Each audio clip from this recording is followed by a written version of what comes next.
Hello दोस्तों, स्वागत है आप लोगों का अपने यूट्यूब चैनल पर। आज के वीडियो में हम लोग डिस्कस करेंगे 29 मार्च सेकंड शिफ्ट के मैथ्स के पेपर को, जो आप लोगों का DSSB में DOE में 29 मार्च सेकंड शिफ्ट में जो एग्ज़ाम हुआ था उसमें मैथ्स के जो क्वेश्चन पूछे गए थे उनको हम लोग डिस्कस करने वाले हैं। अभी तक हम लोगों ने 7, 16, 20, 27 और 29 मार्च की फर्स्ट शिफ्ट के पेपर को डिस्कस कर लिया है। आज का पेपर हम लोग 29 मार्च सेकंड शिफ्ट का पेपर है, जिसमें आप लोग पहला क्वेश्चन स्क्रीन पर देख पा रहे होंगे। 10 मीटर लंबे, 8 मीटर चौड़े और 6 मीटर ऊंचे कक्ष में रखी जा सकने वाली सबसे लंबी छड़ की लंबाई क्या है। तो इस तरीके के क्वेश्चन को हम लोग एक पेपर में पहले भी सॉल्व कर चुके हैं, जिसमें सबसे लंबी छड़ की लंबाई पूछी गई थी। वहाँ पर हम लोगों ने डिस्कस किया था कि जब भी हम लोगों से कक्ष की सबसे लंबी छड़ की लंबाई पूछी जाएगी, यानी हम लोगों से पूछा जा रहा है विकर्ण। ये आप लोगों को याद रखना है, कभी भी सबसे लंबी छड़ का मतलब होता है विकर्ण। और ये 10 मीटर लंबा है, 8 मीटर चौड़ा है और 6 मीटर ऊंचा है, यानी कि ये हम लोगों का है घनाभ। क्योंकि घन में जो सारी भुजाएं हैं वो बराबर होती हैं, और घनाभ में जो है लंबाई, चौड़ाई और ऊंचाई अलग अलग होती है। और यहाँ पर लंबाई हमारी 10 मीटर है, चौड़ाई हमारी 8 मीटर है और ऊंचाई हमारी 6 मीटर है। यानी कि ये जो है एक घनाभ का हम लोगों का जो कमरा है, घनाभकार है। तो घनाभ का विकर्ण पूछा गया है। तो घनाभ के विकर्ण का फार्मूला हम लोग बात कर चुके हैं, L² + B² + H² होता है। तो L हम लोगों को दे रखा है 10, तो 10 का स्क्वायर, B 8 का स्क्वायर प्लस 6 का स्क्वायर। तो 10 का स्क्वायर 100 होता है, तो ये 100 हो गया। 8 का स्क्वायर 64 होता है और 6 का स्क्वायर 36 होता है। तो ये 100 + 100 हो गया, यानी √200। 200 को हम लोग लिख सकते हैं 2 × 100। 100 जो है ये वर्गमूल के बाहर आ जाएगा तो 10 हो जाएगा, और 2 अंडर रूट में चला जाएगा, यानी 10√2 मीटर हम लोगों का आंसर हो जाएगा। जो सबसे लंबी छड़ होगी वो हमारी 10√2 मीटर होगी। बिल्कुल सिंपल सा क्वेश्चन था, केवल आपको फार्मूला अगर पता है घनाभ के विकर्ण का तो आप लोग सबसे लंबी छड़ की लंबाई निकाल सकते हैं। क्योंकि सबसे लंबी छड़ जो होती है वो हमारे विकर्ण होता है, और विकर्ण का फार्मूला √L² + B² + H² होता है। जो हमारा 10² + 8² + 6² हम लोगों ने वैल्यू रख दी, कैलकुलेट कर लिया, √200 आया। √200 को हम लोगों ने 2 × 100 लिख दिया, 100 का वर्गमूल 10 हो गया और 2 का √2 हो गया, यानी 10√2। ऑप्शन नंबर सी हम लोगों का राइट आंसर हो गया। नेक्स्ट देखते हैं अगला क्वेश्चन। अगले क्वेश्चन में कह रहा है कि एक दुकानदार 400 रुपये प्रत्येक पर 120 टी शर्ट खरीदता है। तो एक टी शर्ट की कीमत अगर 400 है, यहाँ पे लिख देते, एक टी शर्ट की कीमत अगर 400 है तो 120 टी शर्ट की कीमत कितनी होगी, यानी 120 से गुणा कर देंगे तो हम लोगों को 120 टी शर्ट की कीमत आ जाएगी 48,000 रुपये। अब आगे की कंडीशन समझते हैं। उसने 8% लाभ पर 40 टी शर्ट बेची। यदि वह चाहता है कि लाभ 10% हो, यानी कि जो उसने 48,000 रुपये में खरीदी थी, इस पर लाभ अगर वो 10% का चाहता है, यानी कि 100 में 10 ऐड किया बटे 100, ये 0 0 कैंसिल हो गया, और ये हम लोगों का आ गया 480 × 110, यानी कि इसकी गुणा कर देते तो हम लोगों का आ जाएगा 52,800। तो ये हम लोगों का आ गया 10% के लाभ पर जो हम लोगों की वैल्यू आई वो 52,800 आई। अब यहाँ की भी जो कंडीशन कह रहा था उसको हम लोग समझते हैं। उसने 8% लाभ पर 40 टी शर्ट बेची। जो 40 टी शर्ट थी वो 8% लाभ पर जो है बेची। तो पहले जो कीमत थी 400 थी, इस पर उसने लाभ उठाया 8% का, तो उसकी कीमत हो गई, ये कैंसिल कर दिया, इसकी गुणा करेंगे तो हम लोगों का आ जाएगा 17,280 रुपये। अब कह रहा है शेष टी शर्ट, तो 40 वो बेच चुका है, 120 उसने टोटल खरीदी थी, यानी बची कितनी, 80 बची। शेष को कितने लाभ पर बेचे, लाभ हम लोगों को पता नहीं, हम लोगों ने मान लिया x लाभ पर बेचे। तो 100 + x% हम लोग करते हैं, अपॉन 100 करते हैं, क्योंकि यहाँ पर भी आप देखेंगे 100 में हम लोगों ने 8 जोड़ा। तो अब हम लोगों को लाभ पता नहीं, तो हम लोगों ने 100 + x% अपॉन 100 कर दिया, लाभ को मान लिया x। इसको सॉल्व किया तो ये 0 0 कैंसिल हो गया, हम लोगों का आ गया 320 ब्रैकेट में 100 + x%। तो अब हम लोगों को वैल्यू पता चल गई। उसने 80 टी शर्ट जो है इतने रुपए में बेची, और 40 टी शर्ट इतने में बेची, और टोटल जो उसका लाभ आया, सॉरी 40 टी शर्ट उसने 17,280 में बेची, और टोटल जो लाभ है वो 52,800 रुपये, टोटल विक्रय मूल्य जो है वो 52,800 रुपये का है। तो इस कंडीशन को फॉलो कर देते हैं। पहले 40 टी शर्ट का विक्रय मूल्य 17,280, बची 80 टी शर्ट का विक्रय मूल्य 320 ब्रैकेट में 100 + x%, और कितने में टोटल फिर बेची लाभ लेके, 52,800 में टोटल सारी टी शर्ट बेची। अब इसको सॉल्व कर लेते हैं तो ये 320 ब्रैकेट में 100 + x% बराबर 52,800 बट -17,280, क्योंकि इधर प्लस में था इधर आया माइनस में हो गया। तो ये बचा 320 ब्रैकेट में 100 प्लस x%, और ये 52,800 में से 17,280 माइनस करेंगे तो ये आ जाएगा 35,520। तो अब हम लोगों को ये पता चल गया 35,520 जब हम लोगों का आ गया, तो अब 320 इधर गुणा में है, इधर आएगा तो ये हम लोगों का अपॉन में आ जाएगा। तो अपॉन में इसको कर देते हैं, तो ये आ जाएगा 100 प्लस x% बराबर 35,520 बटे 320। इसको कैंसिल कर देते हैं और इसको जब डिवाइड करेंगे तो ये हम लोगों का आ जाएगा 111, 100 प्लस x% बराबर 111। तो x% बराबर हो जाएगा 111 माइनस 100, तो x% बराबर आ जाएगा 11%, या जो कि हम लोगों का आंसर हो जाएगा x% बराबर 11 आ जाएगा, यानी कि हम लोगों का आंसर हो जाएगा डी वाला। तो जो राइट आंसर है हम लोगों का वो ऑप्शन नंबर डी सही हो जाएगा, 11%। तो कैसे हम लोगों ने सॉल्व किया, सबसे पहले हम लोगों को पता था कि जो 40 टी शर्ट हैं वो उसने 8% के लाभ पर बेची, तो हम लोगों ने 17,280 विक्रय मूल्य निकाल लिया। शेष टी शर्ट को उसने जो है पूछा कितने % लाभ पर बेचना चाहिए, तो हम लोगों ने मान लिया x% लाभ पर बेचना चाहिए। तो इसको हम लोगों ने यहाँ पर सॉल्व कर लिया, तो हम लोगों का आ गया 320 ब्रैकेट में 100 प्लस x% अपॉन 100। कह रहा है कि टोटल पर 11% का टोटल पर 10% का लाभ हो रहा है, तो यहाँ से हम लोगों ने विक्रय मूल्य निकाल लिया 52,800। अब इन दोनों का जो टोटल है वो हम लोगों का 52,800 के बराबर होगा। तो हम लोगों ने इसको सॉल्व किया तो 320 100 प्लस x% बराबर 35,520 आ गया। इसको जब हम लोगों ने कैलकुलेट किया तो x की वैल्यू आ गई 11%, जो कि हम लोगों का आंसर हो गया ऑप्शन नंबर डी।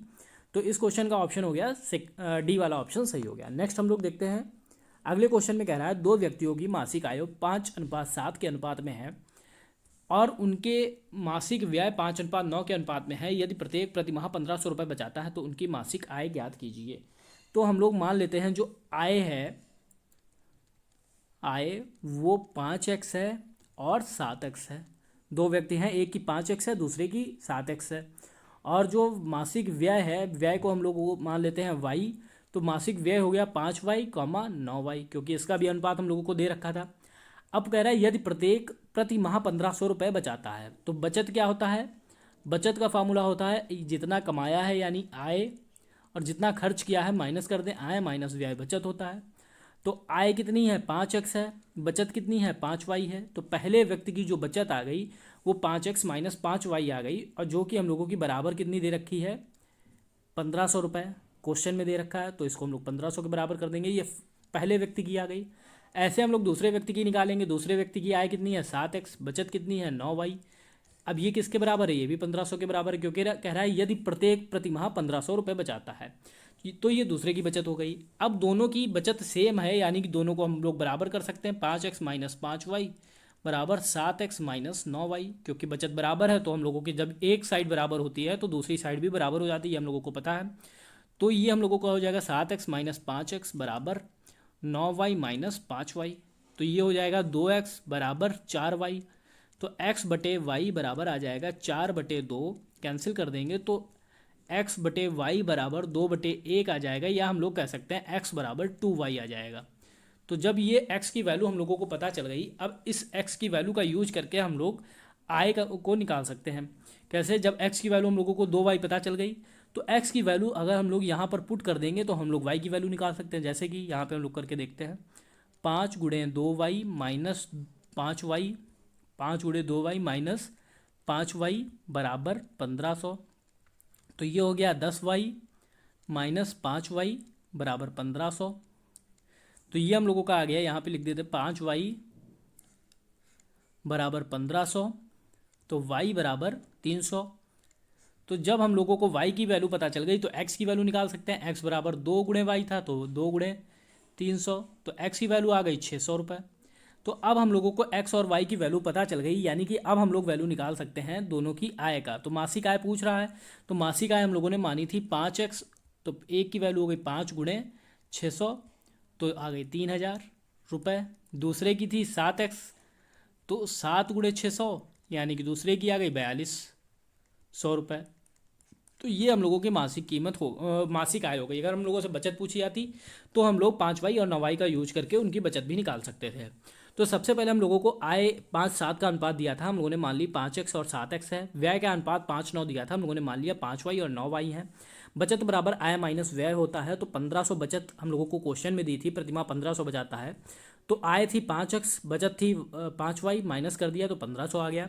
ऐसे ही दूसरे का 7x माइनस 9y बराबर 1500।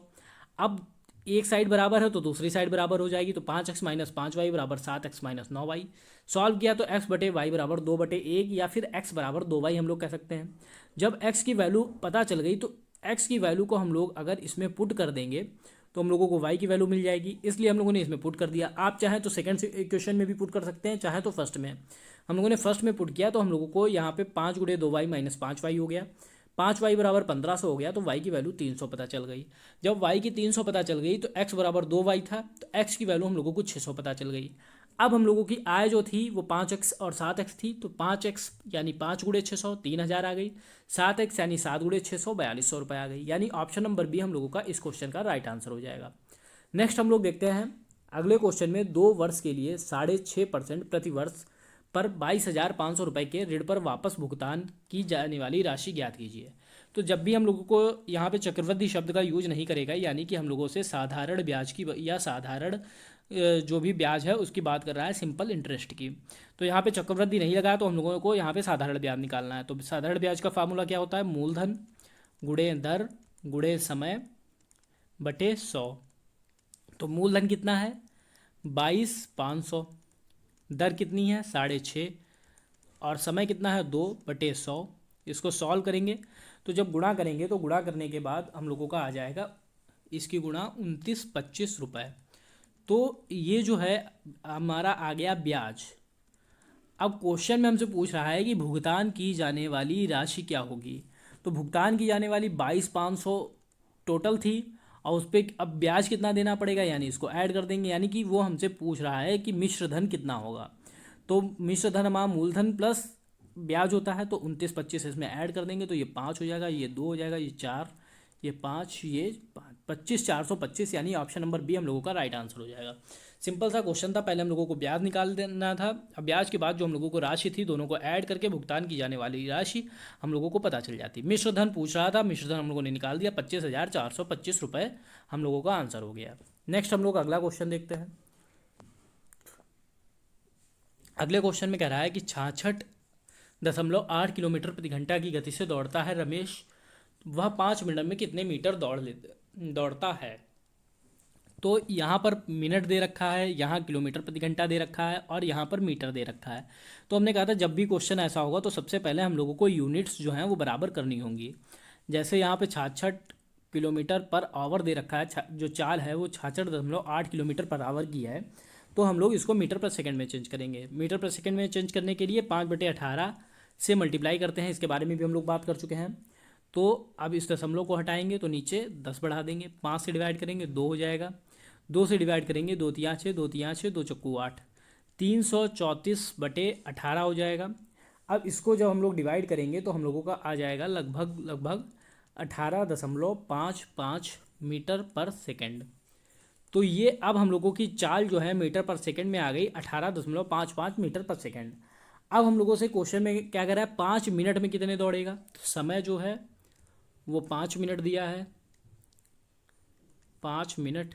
तो इसको हम लोग सेकंड में बदलेंगे। सेकंड में बदलने के लिए क्या करते हैं, 1 मिनट में 60 सेकंड होता है, तो 5 मिनट में 300 सेकंड हो जाएंगे। अब कितने मीटर दौड़ता है, यानी दूरी पूछ रहा है, तो दूरी बराबर चाल गुणे समय का फॉर्मूला लगा देंगे, चाल गुणे समय। तो चाल हम लोगों को पता है 18.55 है, गुणे समय हम लोगों को पता चल गया है 300 है, दोनों की मल्टीप्लाई करेंगे तो हम लोगों का आ जाएगा 5,566.66 मीटर।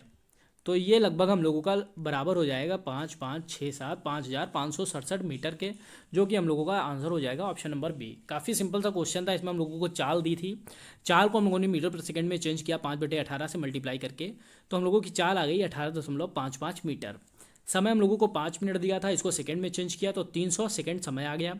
दूरी पर पता थी तो चाल गुणे समय का फॉर्मूला लगा दिया, तो 5,567 मीटर हम लोगों का आंसर आ गया, जो कि option number B right answer हो। नेक्स्ट क्वेश्चन में हम लोगों से कह रहा है कि एक साइड में गेहूं की मात्रा दी है, एक साइड में चावल की मात्रा दी है, और कह रहा है किसमें 20% से ज़्यादा की वृद्धि हो रही है।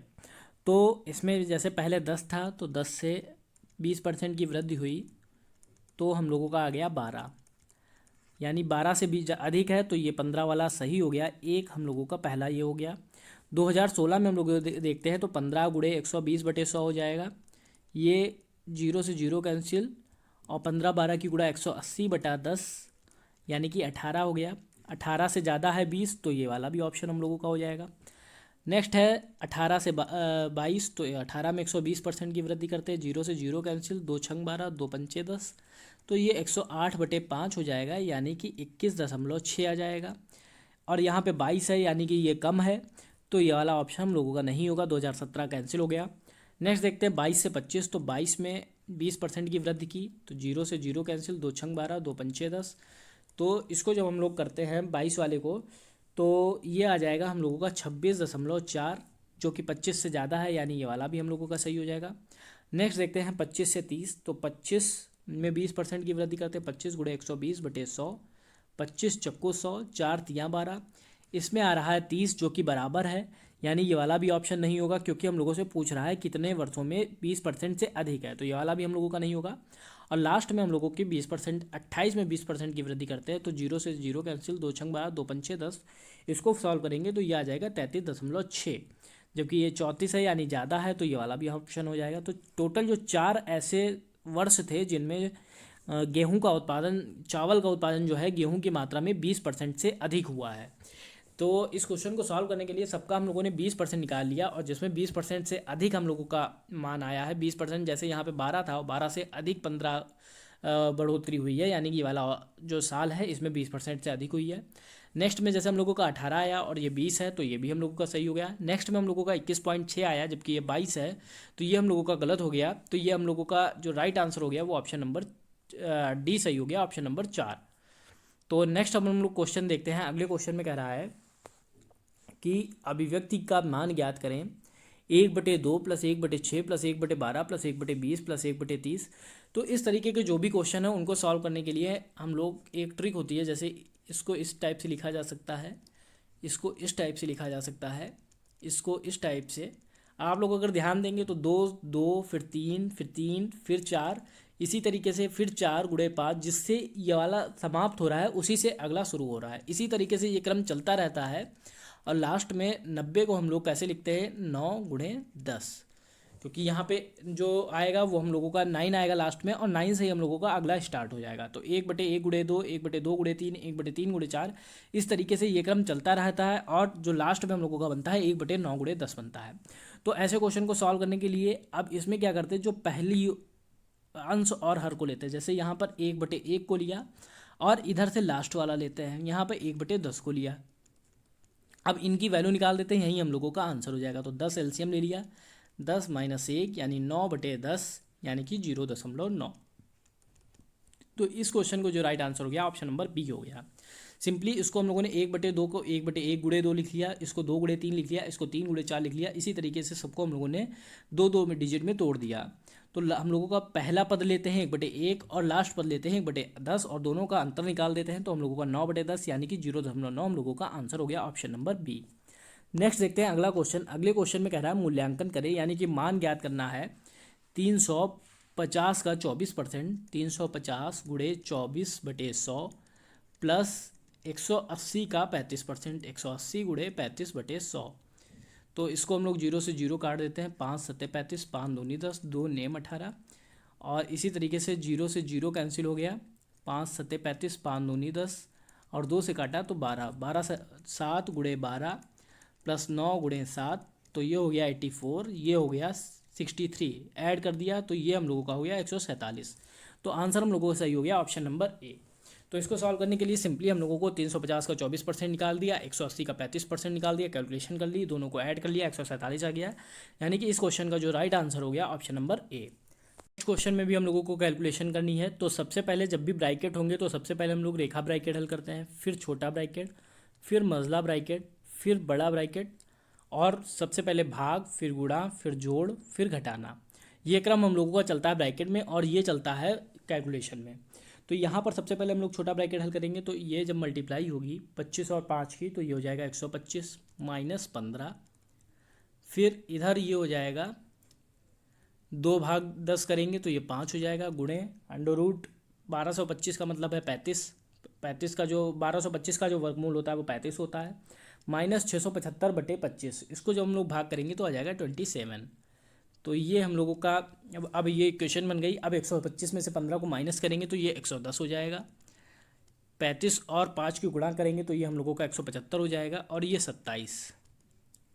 अब इसमें से इसको माइनस करेंगे तो ये आ जाएगा 148 और ये 110।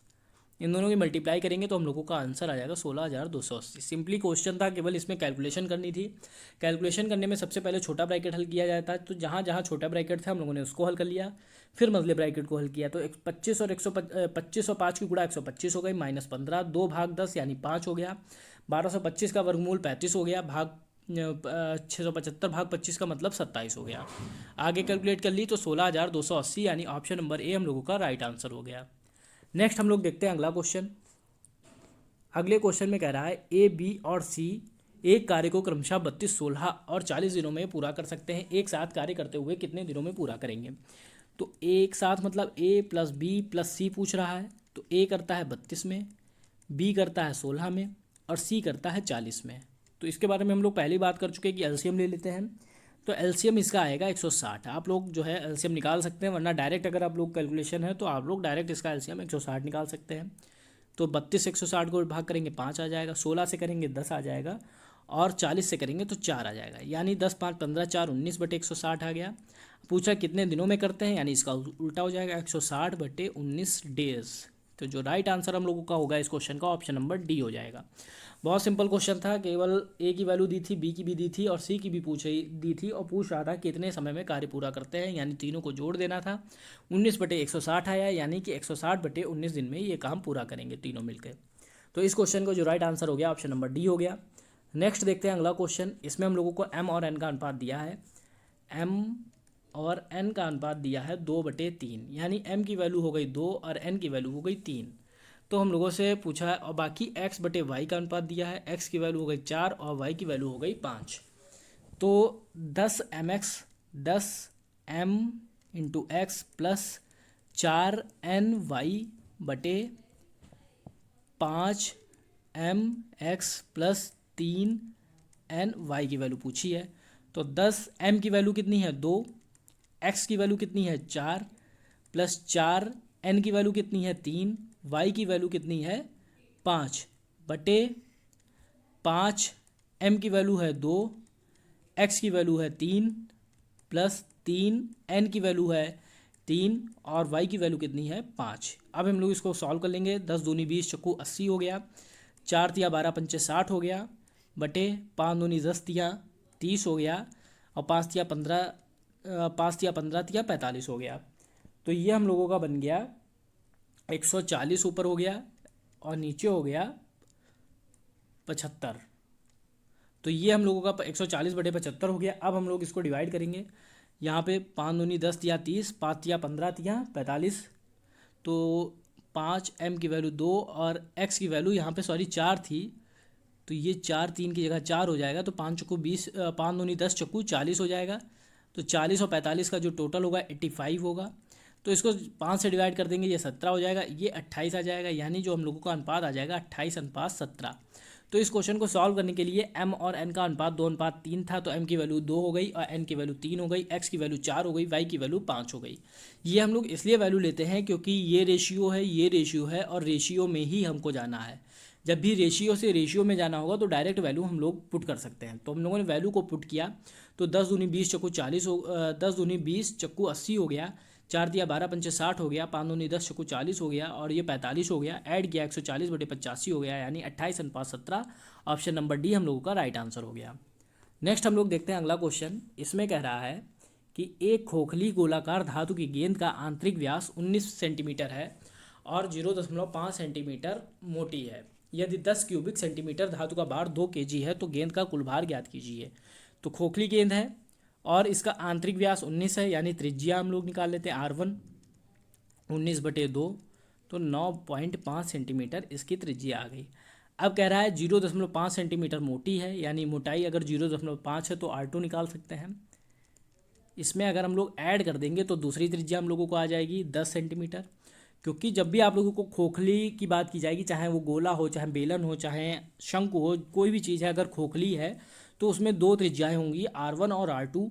तो अगर पहली त्रिज्या 9.5 सेंटीमीटर है और 0.5 सेंटीमीटर मोटी है, तो बाहर वाली अगर त्रिज्या हम लोग निकालेंगे तो 10 सेंटीमीटर हो जाएगी। ये आंतरिक त्रिज्या हो गई, ये बाह्य त्रिज्या हो गई। अब कह रहा है कि 10 क्यूबिक सेंटीमीटर धातु का भार 2 kg है, तो गेंद का कुल भार।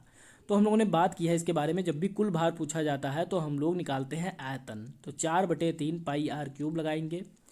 गोले के आयतन का फार्मूला, पाई की वैल्यू 22/7। R1³ होता है वैसे तो, लेकिन जब हम लोगों का खोखला बेलन होता है तो R1³ माइनस R2³ हो जाता है।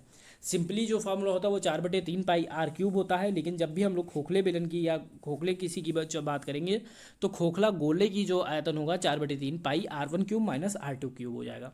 तो R1 की वैल्यू है 10, तो 10 का क्यूब, माइनस R2 की वैल्यू है 9.5, तो 9.5 का क्यूब।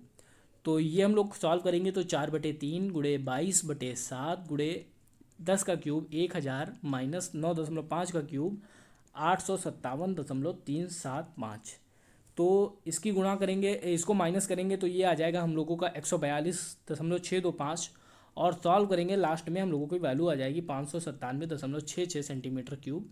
इसको आप लोग कैलकुलेट करके देख लीजिएगा, जो भी वैल्यू आएगी आप लोगों की 597.66 सेंटीमीटर के बराबर होगी। तो जब हम लोगों को इसका आयतन पता चल गया, अब हम लोग क्वेश्चन में देखते, कह रहा है 10 क्यूबिक सेंटीमीटर का भार 2 kg है, यानी कि 10 सेंटीमीटर क्यूब का जो मान है वो 2 kg के बराबर है। तो 1 सेंटीमीटर क्यूब का मान कितना होगा, 2/10 kg के बराबर होगा।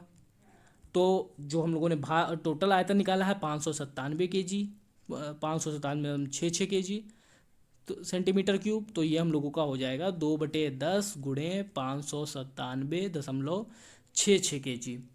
अब हम लोग जब इसकी मल्टीप्लाई करेंगे तो मल्टीप्लाई करने के बाद हम लोगों का जो मान आ जाएगा वो 119.42 kg आ जाएगा, जो कि हम लोगों का आंसर होगा। तो इस क्वेश्चन का जो राइट आंसर हो जाएगा ऑप्शन नंबर डी। तो सिंपली इस क्वेश्चन में हम लोगों को आंतरिक व्यास दिया था, तो हम लोगों ने आंतरिक त्रिज्या निकाली है 9.5 सेंटीमीटर।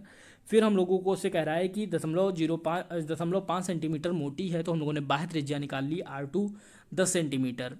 तो यहाँ पे हम लोगों ने v बराबर 4/3 πr1³ माइनस R2³ लगा दिया। इसको हम लोग R2 मान लेते हैं, क्योंकि हम लोगों ने बाह्य जो है वो R2 मानी है, और इसको R1 मान लेते हैं। तो R2 की वैल्यू 10³ रख दी और R1 की वैल्यू 9.5 के रख दी। सॉल्व कर लिया तो हम लोगों को जो आयतन आ गया 597.66 सेंटीमीटर क्यूब आ गया। अब 10 सेंटीमीटर क्यूब की वैल्यू 2 kg क्वेश्चन में दे रखी है, तो 1 सेंटीमीटर क्यूब की वैल्यू हो जाएगी 2/10 kg, तो 597.66 सेंटीमीटर क्यूब की वैल्यू 119.42 kg हो जाएगी, जो कि हम लोगों का राइट आंसर हो जाएगा ऑप्शन नंबर डी। अब अगला क्वेश्चन देखते हैं। अगले क्वेश्चन में कह रहा है दी गई अभिव्यक्ति का लुप्त पद ज्ञात करें। इसमें सिर्फ और सिर्फ कैलकुलेशन करनी है। 19.678 प्लस 348.91, इसको जैसे लिखा है वैसे हम लोगों ने लिख दिया। तो ये हो जाएगा, यहाँ पे कुछ नहीं, जीरो बढ़ाइए, 8 7 1 8 9 6 15 9 8 17 1 18 4 1 5 1 6 368.588 आ गया। तो इन दोनों का जो टोटल है वो हम लोग ऐसे लिख सकते हैं 368.588। अब लुप्त पद है, इसको हम लोग मान लेते हैं x है, माइनस x बराबर 278.63। अब इसका पक्षांतर कर देते हैं तो 368.588 माइनस 278.63 बराबर x। तो जब माइनस करेंगे तो हम लोगों को आ जाएगा 89.958 बराबर x, जो कि हम लोगों की वैल्यू हो जाएगी ऑप्शन नंबर बी। तो इस क्वेश्चन का राइट आंसर हो जाएगा ऑप्शन बी। सिंपली इस क्वेश्चन में कुछ भी नहीं करना था, सिर्फ कैलकुलेशन करनी थी। क्वेश्चन मार्क को हम लोगों ने x मान लिया, इन दोनों को ऐड किया तो वैल्यू आ गई 368.588 माइनस x बराबर 278.63। पक्षांतर कर दिया, x की वैल्यू निकाल ली 89.958। तो इस क्वेश्चन का राइट आंसर हो गया ऑप्शन नंबर बी। अगला क्वेश्चन देखते हैं। अगले क्वेश्चन में कह रहा है दो संख्याओं का अंतर 2280 है, यदि एक संख्या 0.5%, दूसरी संख्या का 15.5% है, तो दो संख्याएं ज्ञात करें। तो हम लोगों ने मान ली पहली संख्या हमारी x है। जब पहली संख्या x है तो दूसरी संख्या हमारी क्या हो जाएगी, दोनों का अंतर 2280 दिया है, तो 2280 प्लस x हो जाएगी, क्योंकि अगर हम लोग अंतर निकालेंगे तो इसका 2280 आएगा। तो तो जब भी इस तरीके से अंतर दिया होता है तो हम लोग एक संख्या x मान लेते हैं, दूसरी 2280 प्लस x हो जाती है। अब कह रहा है एक का 10.5%, दूसरी का 15.5% के बराबर है। तो अगर एक का अगर हम लोग 15.5% निकालेंगे, दूसरी के 10% के बराबर है, तो 2280 प्लस एक्स का 10.5%। अब इसको हम लोग सॉल्व कर लेंगे तो हम लोगों का आंसर आ जाएगा। तो इसको सॉल्व करेंगे तो ये 100 से 100 कैंसिल हो गया, ये हम लोगों का आ गया 15.5x बराबर 2280 गुणे 10.5 प्लस 10.5x। पक्षांतर कर देंगे तो ये हो जाएगा 15.5x माइनस 10.5x बराबर 2280 गुणे 10.5। ये हम लोगों का हो जाएगा 5x बराबर, इसको माइनस करेंगे तो 5x बराबर 23, इसकी गुणा करेंगे तो 23,940। तो x बराबर 23,940 बटे 5। तो x बराबर आ जाएगा हम लोगों का 4788। यानी एक संख्या हम लोगों को 4788 पता चल गई। तो दूसरी संख्या हम लोग निकाल सकते हैं, क्योंकि दूसरी संख्या थी 2280 प्लस x। तो 2280 प्लस 4788 ऐड कर देंगे तो 7068 आ जाएगा, जो कि हमारी दूसरी संख्या आ जाएगी। तो ऑप्शन नंबर बी हम लोगों का राइट आंसर हो जाएगा। यहाँ पर हम लोगों ने एक संख्या x मान ली, तो दूसरी संख्या हम लोगों का 2280 प्लस x हो गई।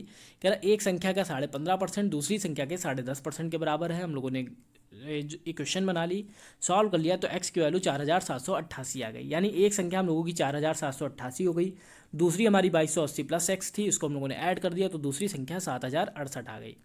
तो इस क्वेश्चन का जो राइट आंसर हो गया ऑप्शन नंबर बी हो गया। अगले क्वेश्चन में कह रहा है 25 से विभाजित करने पर का मान क्या होगा। यानी यहाँ पर सिर्फ हम लोगों को भाग देना है। सिंपल से अगर आप लोग सही से भाग देंगे तो आपको आसानी से इसकी वैल्यू निकाल सकते हैं। तो 25 से 9, 8, 7, 6, 5, 4, 3 को भाग देना है। तो सबसे पहले हम लोग भाग देंगे तो 3 बार में जाएगा, तो 25 यहाँ 75 हो जाएगा। इसको माइनस करेंगे तो ये 23 आ जाएगा। फिर हम लोग इसको 7 को नोट डाउन करेंगे। अब ये 9 बार में जाएगा, तो 9 बार में जाने पे ये आ जाएगा आपका 225। इसको माइनस करेंगे तो ये आपका आ जाएगा 12। अब फिर 6 को नोट डाउन कर लेंगे। अब इसको करेंगे तो ये 5 बार में जाएगा और ये हो जाएगा 125, तो ये 1 हो जाएगा। अब ये 5 को नोट डाउन कर लेंगे। अब जाता नहीं, अब ना जाने का हम लोग 0 लगा देंगे और अगली संख्या नोट डाउन कर लेंगे 4। यहीं पर आप लोगों को करना है कि यहाँ पे जा नहीं रहा है, यहाँ पे डिवाइड नहीं हो रहा है, ये 25 ज़्यादा है 15 कम है, तो ना जाने का हम लोग 0 बढ़ा लेते हैं। अब यहाँ पे 6 बार में जाएगा तो ये 150 हो गया। यहाँ से माइनस करते हैं तो 4 बचा। अब 3 नोट डाउन कर लेंगे, तो अब इसको करेंगे तो ये 1 बार में जाएगा तो ये 25 हो जाएगा। तो ये हम लोगों का 18 आ जाएगा। अब ना जाने का फिर दशमलव लगाते हैं और 0 बढ़ाते हैं। तो अब इसको अगर हम लोग डिवाइड करेंगे तो 7 बार में जाएगा, तो ये हो जाएगा 175 आएगा 5। फिर 0 ऐड कर लेंगे, नहीं जा रहा तो फिर अगली बार में जाएगा 2 बार में, 25 दूनी 50 और शेषफल 0 हो जाएगा। तो जो हम लोगों का भागफल आएगा वो हम लोगों का आएगा 395,061.72। तो सिंपली इस क्वेश्चन में भाग करना था, तो अगर आप लोग सही से भाग कर लेते हैं तो इसका आंसर आप लोग आसानी से निकाल लेंगे। इस क्वेश्चन का आंसर हो जाएगा ऑप्शन नंबर सी। क्वेश्चन देखते हैं। इसमें हम लोगों को एक पाई चार्ट दे रखा है और यहाँ पर हम लोगों से पूछा गया है विविध कोण और विविध कर केंद्रीय कोण, उत्पाद शुल्क का जो केंद्रीय कोण है और विविध करों के बीच का अंतर। तो उत्पाद कर कितना है 120 है और विविध कितना है 40 है। इनका अंतर पूछ रहा है। 120 में से 40 माइनस करेंगे तो 80 हो जाएगा। और हम लोग जानते हैं जो पूरा गोला होता है वो हमारा 360 डिग्री के बराबर होता है। और इसके हिसाब से अगर हम लोग ऐड करते हैं सारी वैल्यूज़ को तो ये आ जाएगा हम लोगों का, ऐड करते हैं तो ऐड करने के बाद हम लोगों का ये आ जाएगा 460। तो 460 की वैल्यू जो है वो बराबर होगी 360 डिग्री के बराबर, क्योंकि जो पूरी सारा वैल्यू होती है वो हमारी 360 डिग्री के बराबर होगी। तो 1 डिग्री हो जाएगा 360 अपॉन 460 के बराबर। हम लोगों से पूछा है 80 की वैल्यू, तो 80 बराबर कितना हो जाएगा 360 अपॉन 460 इंटू 80। तो 0 से 0 कैंसिल, और इसको जब हम लोग फाइंड आउट करेंगे तो ये हम लोगों का आ जाएगा 62.60। तो यही हम लोगों का आंसर हो जाएगा। सिंपल से हम लोगों ने सबको ऐड किया, ऐड करने पे 460 आया। और हम लोग जानते हैं पूरे गोले का जो मान होता है वो 360 डिग्री बराबर के बराबर होता है। तो 460 जो है वो 360 डिग्री के बराबर होगा, तो एक 360 बटे 460 के बराबर होगा। और अंतर जो है 80 आया, तो 80 की वैल्यू पूछ रहा था, तो 80 बराबर 360 बटे 460 गुणे 80 हो जाएगा, जो कैलकुलेट करेंगे तो 62.60 हो जाएगा, यानी ऑप्शन डी हम लोगों का राइट आंसर हो जाएगा क्वेश्चन नंबर 4 का। नेक्स्ट देखते हैं, अगले क्वेश्चन में कह रहा है कि दो पुरुष ए और बी पी से क्यू तक क्रमशः 4 किलोमीटर प्रति घंटा, तो पी यहाँ है, क्यू यहाँ है, ये पी बिंदु है, ये क्यू बिंदु है, 4 किलोमीटर प्रति घंटा से एक चल रहा है और एक 3 से चल रहा है। तो कह रहा है कि 28 किलोमीटर की दूरी चलते हैं, तो ये जो दूरी है ये 28 किलोमीटर की है। ए क्यू तक पहुंचता है, तुरंत लौटता है। जो ए है जो 4 किलोमीटर प्रति घंटा की चाल से चल रहा है, ये क्यू तक पहुंचता है और फिर वापस करता है।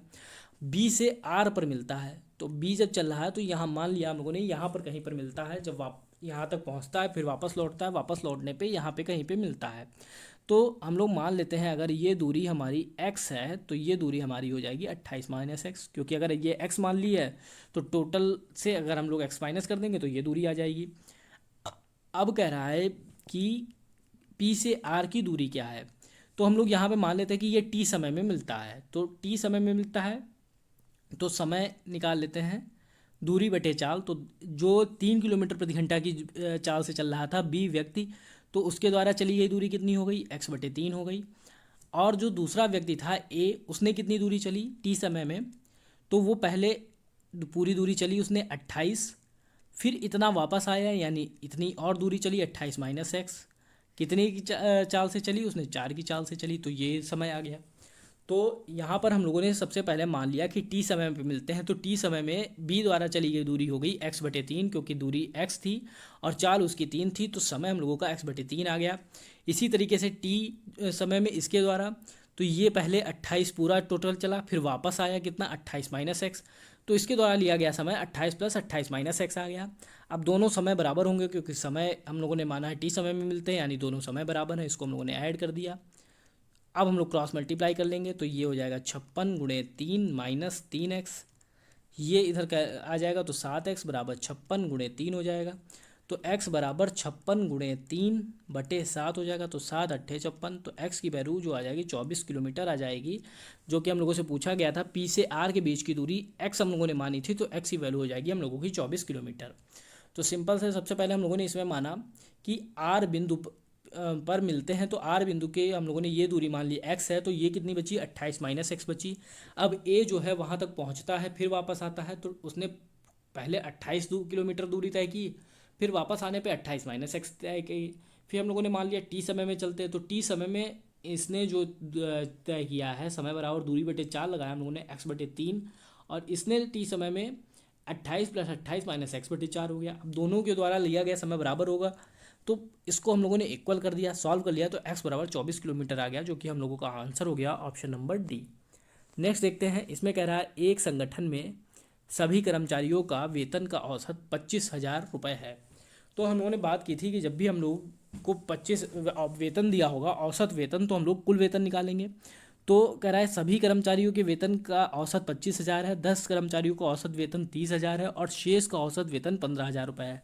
संगठन में कर्मचारियों की कुल संख्या, तो हम लोगों ने मान ली कुल संख्या x थी, तो टोटल कितना आ गया 25,000 औसत था, तो टोटल जो योग आ गया 25,000 x आ गया। तो उनके जो कर्मचारियों का टोटल वेतन है वो 25,000 x हो गया। अब कह रहा है 10 कर्मचारियों का औसत वेतन 30,000 है, तो 10 कर्मचारियों का हम लोगों ने निकाल लिया टोटल वेतन कितना है 10 × 30,000, क्योंकि हम लोगों को औसत वेतन 30,000 दिया था, तो 10 कर्मचारियों को टोटल हम लोगों ने कुल वेतन निकाल लिया, वो आ गया हम लोगों का इतना। अब कह रहा है शेष का औसत वेतन 15,000 रुपये है, तो शेष का हम लोग कैसे निकालेंगे, टोटल हम लोगों ने कर्मचारी माने थे x, उसमें से 10 हम लोगों के निकल चुके हैं, तो कितने बचे, x में से 10 निकल गए तो x - 10 बचे। अब उनका औसत वेतन कितना है 15,000 है, तो 15,000 हो गया। अब अगर इसको और 10 को और शेष को जोड़ दें तो हम लोगों का कितना हो जाएगा 25,000 x हो जाएगा। तो यहाँ पे हम लोग लिखते हैं ये हम लोगों का वेतन है 10 का और ये वेतन है हम लोगों का 15 का, तो हम लोगों का बराबर हो गया 25,000 के। अब कैलकुलेशन कर लेते हैं, तो कैलकुलेशन करने पे हम लोगों का ये आ जाएगा, यहाँ से जब हम लोग माइनस करेंगे यहाँ पे 25,000 x होगा क्योंकि ये टोटल वैल्यू है, तो जब हम लोग कैलकुलेशन करेंगे तो ये 15,000 x हो जाएगा, माइनस यहाँ पे 15,000 होगा, 15,000 x माइनस 15,000 × 10 बराबर 25,000 x बराबर 3 1 2 3 450। अब हम लोग इसको सॉल्व करते हैं तो ये हम लोगों का हो जाएगा 1,50,000 और ये है 3 लाख, तो 3 लाख में से 1,50,000 जब हम लोग माइनस करेंगे तो ये हो जाएगा 1,50,000। और इधर हम लोगों का हो जाएगा 25,000 x माइनस 15,000 x, तो ये हम लोगों का आ जाएगा 10,000 x।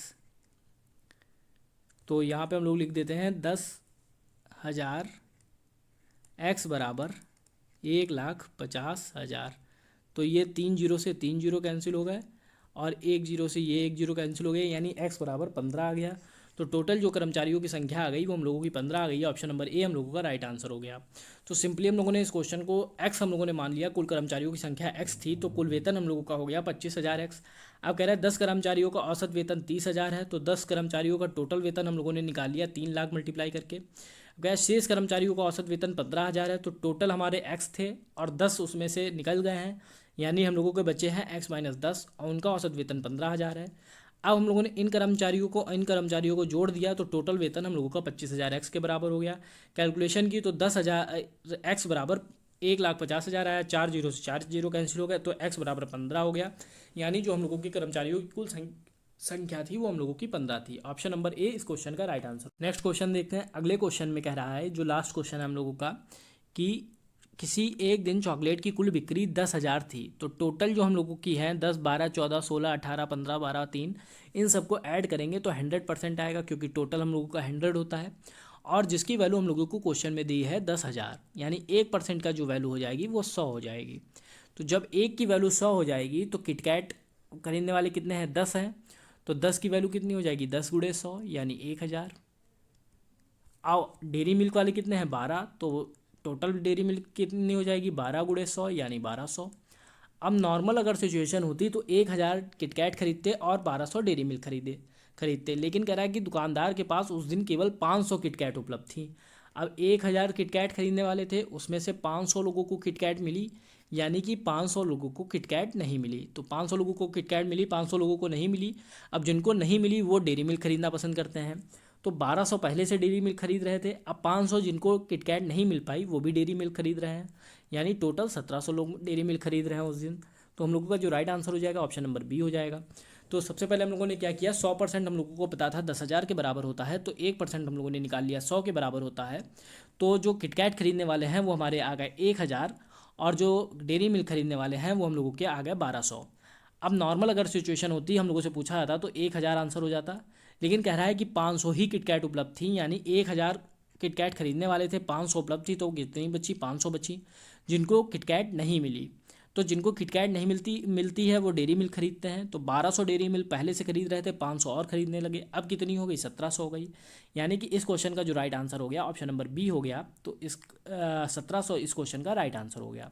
तो फ्रेंड्स आज के वीडियो में सिर्फ इतना ही। अगर आप लोगों को वीडियो पसंद आया तो वीडियो को लाइक करें, साथ ही साथ चैनल को सब्सक्राइब करें। मिलते हैं नेक्स्ट वीडियो में। Thank you.